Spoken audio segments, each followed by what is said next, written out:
Bienvenue pour ce deuxième point de la moisson 2023. Nous sommes ici au silo de Neuberquin, situé sur notre région Grand Nord, où les équipes se mobilisent depuis plusieurs semaines pour assurer la réception et dernièrement la protection de vos céréales. La collecte a désormais atteint 70% d'avancement sur la coopérative en blé, avec une avancée plus importante à l'est, où plus de 80% des blés ont été collectés en moyenne. À l'ouest, les céréales ont manqué de maturité et la moisson est réalisée à 50% en moyenne, même si certains n'ont même pas encore débuté leur moisson.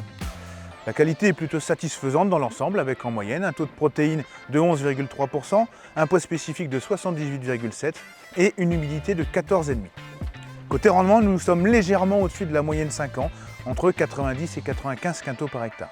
La semaine du 17 au 23 juillet a été très intense pour tous, avec près de 600 000 tonnes collectées avant le début des intempéries, dont un pic à 120 000 tonnes le samedi 22 juillet, toutes céréales confondues.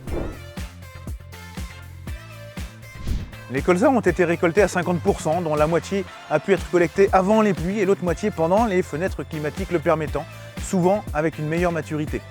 Les rendements se situent entre 35 et 40 quintaux par hectare. En orge de printemps, la collecte avoisine les 45% à la coopérative, avec des rendements plutôt bons, entre 70 et 90 quintaux, mais un taux de protéines plutôt faible. Pour les pois, la collecte est également autour de 40%, avec des rendements hétérogènes de 30 à 60 quintaux par hectare, en fonction des protections fongicides appliquées. Enfin, la collecte bio, elle, approche des 60%. Du volume livré déjà, puisque beaucoup d'entre vous ont anticipé cette pluie et la coopérative s'est adaptée au rythme de vos chantiers. Ce volume a nécessité des mises en œuvre particulières. Toutes les équipes et les infrastructures ont été mobilisées pour gérer et préserver les productions au profit de nos adhérents. Pour cela, nous avons déployé plusieurs solutions. Premièrement, le transfert. Nous avons une capacité de déplacer 20 000 tonnes de céréales par jour, soit l'équivalent de 700 camions par jour, pour mettre à l'abri les céréales sur nos lieux de stockage. La très grande majorité des dalles seront vidées d'ici le milieu de la semaine prochaine, avant l'arrivée des nouvelles bennes. Deuxièmement, le bâchage d'état, toujours à réaliser avec une période de ressuyage et en dehors de la pluie pour éviter toute germination sous la bâche et préserver la qualité du grain. À date, 40 000 tonnes de blé ont été bâchées. Troisièmement, le séchage. La coopérative possède 12 séchoirs, partiellement démarrés avec une capacité maximale de 1200 tonnes séchées par heure. Et enfin, le stockage en silo-bag, nouveauté cette année à la coopérative que Ludovic va vous présenter. Le stockage en silo-bag s'effectue grâce à cette machine qu'on appelle boudineuse. Le principe est simple, le blé est mis dans la trémie puis en sac.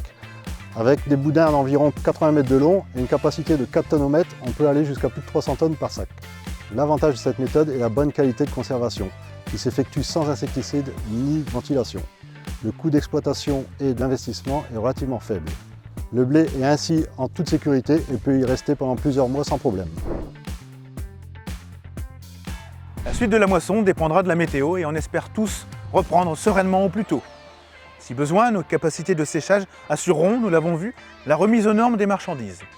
D'ores et déjà, l'application de la moyenne moisson pour l'humidité et le poids spécifique pour les bennes livrées à plus de 72 dps et moins de 17,5% d'humidité vous permettent une flexibilité de livraison. Ce calcul, réalisé sur la campagne entière, vous permet d'être affranchi des frais de remise aux normes si votre moyenne est correcte.